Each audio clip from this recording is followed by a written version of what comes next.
তিনি ছিলেন মধ্যম আকৃতির সুঠাম দেহের অধিকারী একটি মানুষ। তার চুলগুলো ছিল ঘাড় পর্যন্ত প্রলম্বিত, হালকা হালকা কোঁকড়ানো। তিনি যখন চুলের ভিতরে তৈল দিয়ে আছড়াতেন মনে হতো মৃদুমন্দ ঢেউ দেখা যায়। তার কপাল ছিল চওড়া, ভ্রুগুলো ছিল জোড়া ভ্রু, ধনুকের মতো বাঁকা। চোখের পাতাগুলো ছিল ফুটন্ত গোলাপের গোলাপি রঙের এক একটি পাপড়ির মতো। তিনি কখনো বা যখন চোখের পলক ফেলতেন মনে হতো মৃদুমন্দ বাতাসে গোলাপ পাপড়ি যেন দোল খাচ্ছে। তার চোখের সাদা অংশ ছিল রক্তিমাভ সাদা, কালো অংশ ছিল কৃষ্ণ কালো। তার নাকটা ছিল খাড়া, নাকের ছিদ্রগুলো ছিল ছোট ছোট।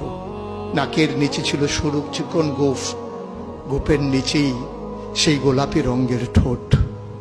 তার ঠোঁটগুলো যখন কখনো বা মুচকে হাসত, গোটা পৃথিবীর মানুষ অবাক বিস্ময়ে দেখত গোটা পৃথিবীতে যেন বিজলি চমকিয়েছে।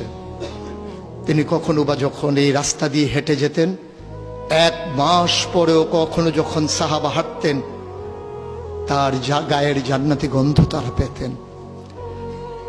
মায়েরা উম্মাহাতুল মুমিনিন যারা, তারা নবীর যখন কখনো এই ঘামে ভেজা শরীর নিয়ে ঘরে ঢুকতেন, কপালের ভিতরে মুক্তোর দানার মতো ঘামগুলো যখন জমে থাকত, মায়েরা ছোট্ট শিশি খুঁজে সেই ঘামগুলো শিশিতে ভরে জমা রেখে দিতেন, কখনো বা ঈদে কোনো অনুষ্ঠানে যেন আতর হিসেবে ব্যবহার করতে পারেন। এ সুরত ধারণ করা কোনো মানুষের সাধ্যর বাইরে। কখনোই কোনো মানুষ এ সুরত ধারণ করতে পারবে না চেষ্টা করলেই। কিন্তু তার সিরত যেটা অনুকরণীয়, অনুপম আদর্শ। তিনি এসেছিলেন এই জন্যে, ওয়ামা আরসালনাকা ইল্লা রাহমাতাল লিল আলামিন। তিনি ছিলেন রহমত গোটা ধরনীর জন্যে।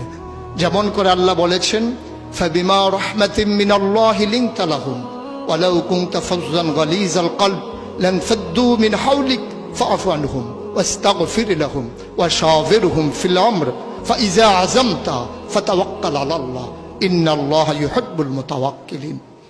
তিনি এসেছিলেন তেমন করে। কেন তাকে পাঠানো হয়েছিল? আল্লাহ নিজেই বলেছেন, লাকাদ কানা লাকুম ফি রাসূলিল্লাহি উসওয়াতুন হাসানা। তিনি ছিলেন মডেল, তিনি ছিলেন আইডল, তিনি ছিলেন আইকন, তিনি ছিলেন অনুপম আদর্শ, তিনি ছিলেন উসওয়াতুন হাসানা। তিনি গোটা মানব জাতির জন্য সকাল থেকে সন্ধ্যা, রান্নাঘর থেকে সংসদ ভবন, তার জীবনের ব্যক্তি জীবন, পারিবারিক জীবন, সমাজ জীবন, রাষ্ট্রীয় জীবন, অর্থনৈতিক জীবন, ইন্টারন্যাশনাল রিলেশন, সকল ক্ষেত্রে তিনি ছিলেন আদর্শ, তিনি ছিলেন মডেল, তিনি ছিলেন আইকন।